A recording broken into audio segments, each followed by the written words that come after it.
نے مذہب کو تبدیل کر دیا.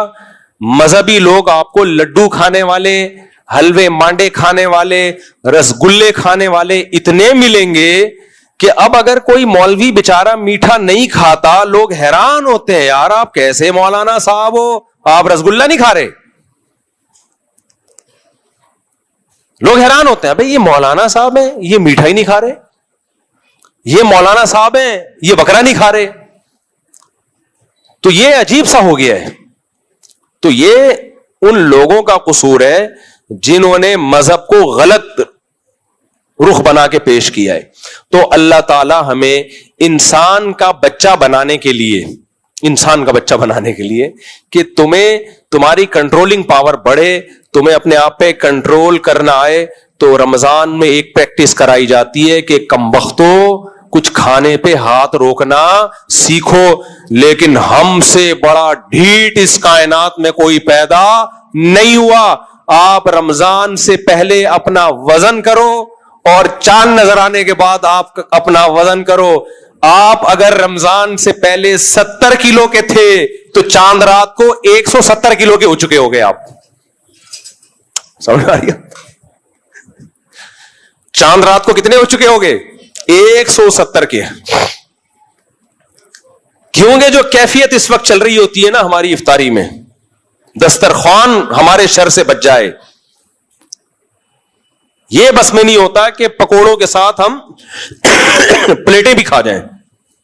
میں نے خود رول سموسوں پہ ایک گھر میں لڑائی دیکھی ہے, اچھے خاصے کھاتے پیتے لوگ. آپ کو کیا پتا کس کا تذکرہ ہو رہا ہے؟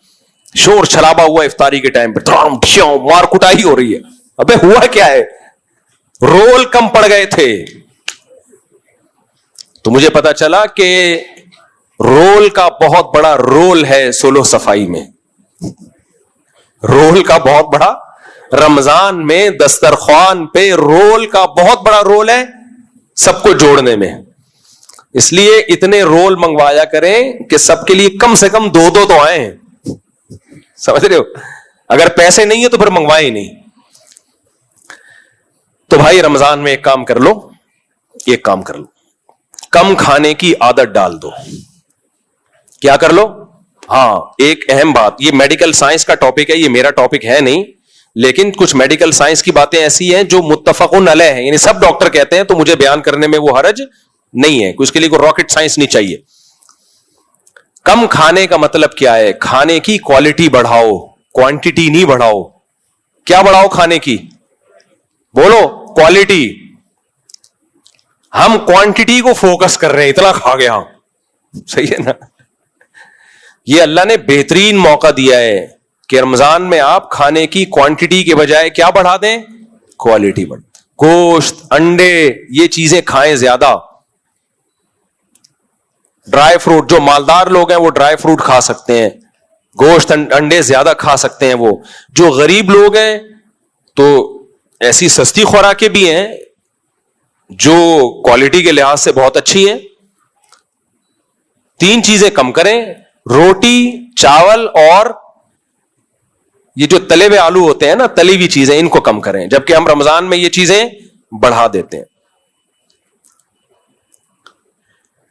تو یہ چیزیں کم کریں. اب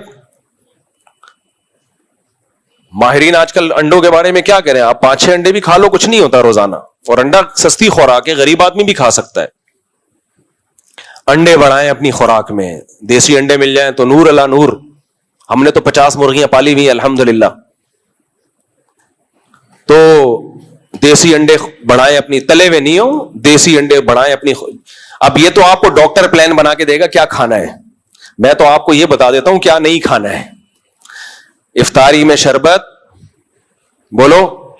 دیکھو نبی نے جب موٹاپے کو ناپسند کیا ہے تو ہر وہ چیز جو موٹاپا پیدا کرے نبی اس کو پسند کریں گے یا ناپسند کریں گے؟ آپ کہہ سکتے ہو صاحب یہ شربت وربت یہ آپ کا ٹاپک تھوڑی ہے. جب کنٹرولنگ پاور ختم ہوتی ہے نا تو ہر جگہ سے ختم ہوتی ہے. جو پھوڑتا پھاڑتا ہے نا زیادہ, وہ ہر چیز میں آگے ہوگا. وہ بد نظری میں بھی آگے ہوگا, وہ نشے میں بھی آگے ہوگا. شریعت ہمیں کھانے پہ کنٹرول کروا کے کنٹرولنگ پاور بڑھانا چاہ رہی ہے. تو اس سے پتہ چلتا ہے جس نے دسترخوان پہ کنٹرول کر لیا تو جب کوئی غیر محرم عورت گزرے گی نظر پہ بھی وہ کنٹرول کر سکے گا.